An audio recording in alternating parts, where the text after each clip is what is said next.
Vic's in Woking this evening. Tim, I am, yes.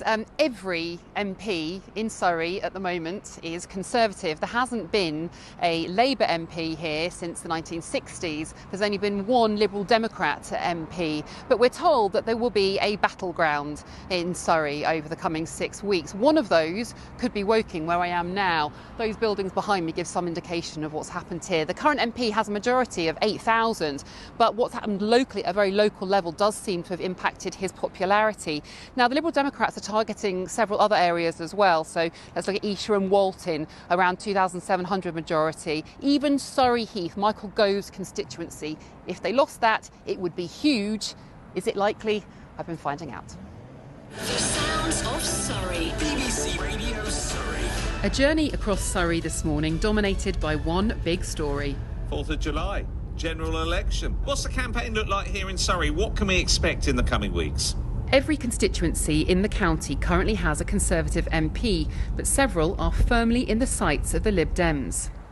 Amongst them, Woking, where the Conservatives can't rest on their laurels after the party took a bruising in the local elections. I think it's about time, and excited. Hopefully we can have a change in Woking. What are they going to do about the cost of living crisis? Like, rents is astronomical right now, and just going to the shops, we're spending so much money on food, and the climate crisis. Equality, fairness, how we're treating migrants, those types of issues. Just hours after the election was called, Lib Dem leader Ed Davey was already on the campaign trail in Surrey with a list of battlegrounds. Whether it's Michael Gove here in Surrey Heath, whether it's in Guildford where we can get you elected Surrey, Frank, fantastic, or Will in Woking. On the face of it, the political map of Surrey has been blue for decades, but that masks some real changes in recent years, and that could spell a real shock for the Conservatives at the upcoming election. One of those might be in Guildford. The sitting Conservative MP has a majority of just over 3,000 and is faced with some significant issues. We've had the water supply issues, local council finances, Woking went bust, Guildford was in trouble.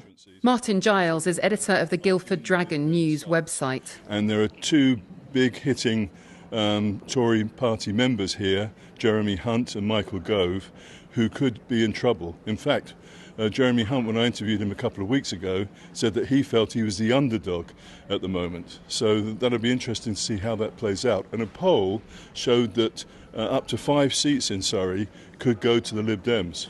Other big names in the Conservative Party have already announced they'll be standing down in Surrey. Chris Grayling, Kwasi Kwarteng, Crispin Blunt, Sir Paul Beresford and Dominic Raab.